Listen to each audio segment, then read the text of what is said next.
Crime is up, but police authorities assure they are on top of the problem.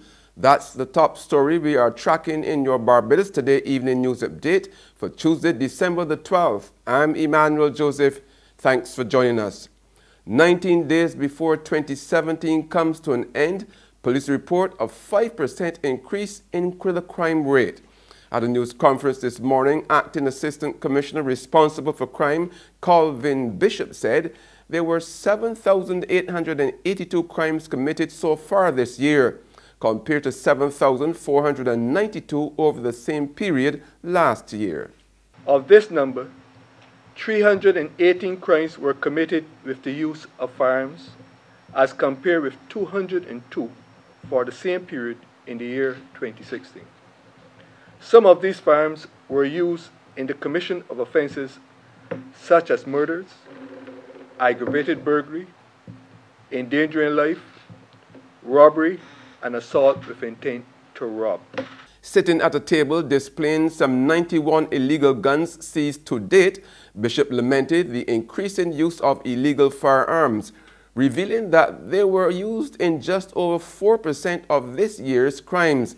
The acting crime chief, however, noted that the force's strategies to rid the country of illegal guns are working. Our efforts to prosecute persons for firearm-related offenses has resulted thus far with 153 firearms-related offenses being placed before the law courts, compared with 133 for the year 2016. Meanwhile, police are keeping a close eye on violence in schools. In fact, they are proposing security spot checks and even the deployment of officers if necessary. Acting Assistant Commissioner of Police in charge of operations, William Yearwood, told this morning's press briefing the force is willing to help with the preventative measures at schools, but not before he chastised school principals for the level of violence. I think that those who are responsible, the administrators of schools, have got to be on top of their game in terms of dealing with students. Students are to go to school to learn, and learning means a change in behavior. And when they go within the environments of school, those who are charged with the responsibility of doing that must be on top of their game and deal with any situation that arises. If it needs to have the police brought in, then that should be done at an early stage. Certain matters must be nipped in the bud. And they believe that if they are nipped in the bud, we would have lessened problems.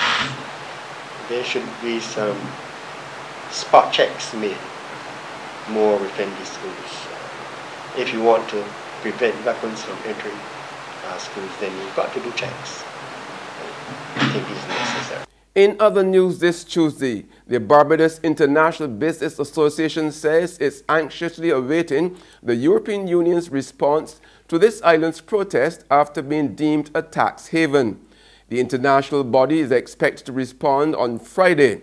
Now, last Tuesday, the EU named Barbados among 16 countries, claiming that the island has a harmful tax regime and it had failed to clearly commit to amending or abolishing it, as requested by the December 31st, 2018 deadline.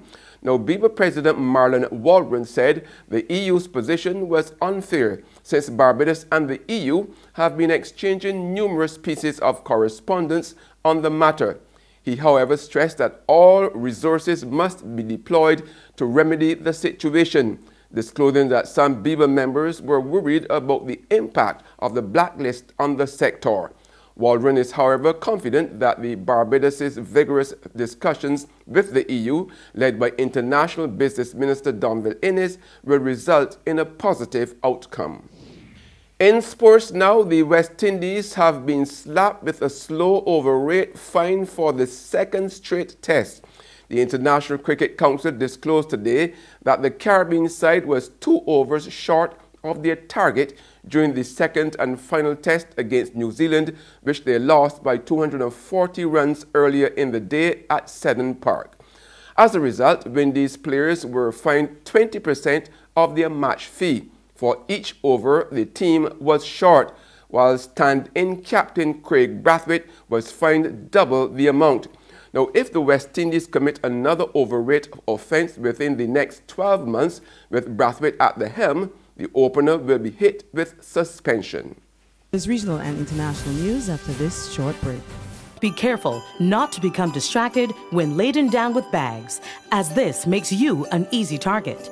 Ensure that your handbags or wallet is secure and keep your mobile phone out of sight. Resist the urge to broadcast that you are not going to be home. When the festivities are over, recycle your garbage and don't leave boxes in plain sight, for burglars will be on the lookout for top-of-the-range equipment worth breaking in for. Call 417-7233. G4S, securing your world.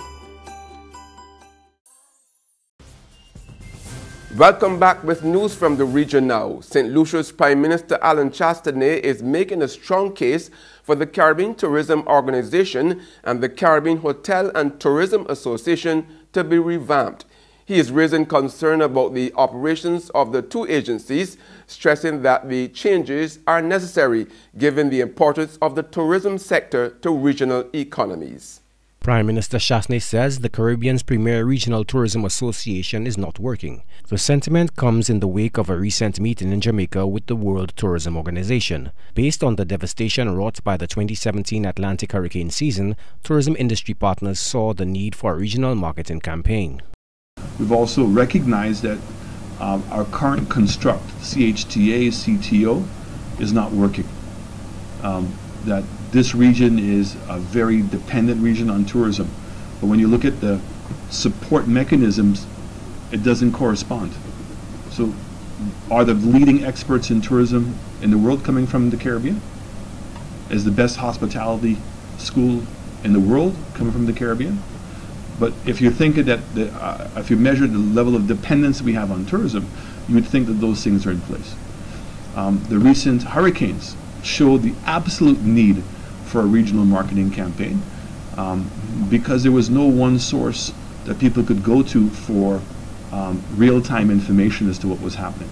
Tourism officials also deliberated on ways to make the region's tourism sector more competitive. We're going to be meeting with the Prime Minister of the Bahamas because the Bahamas is the lead country at CARICOM as it pertains to tourism.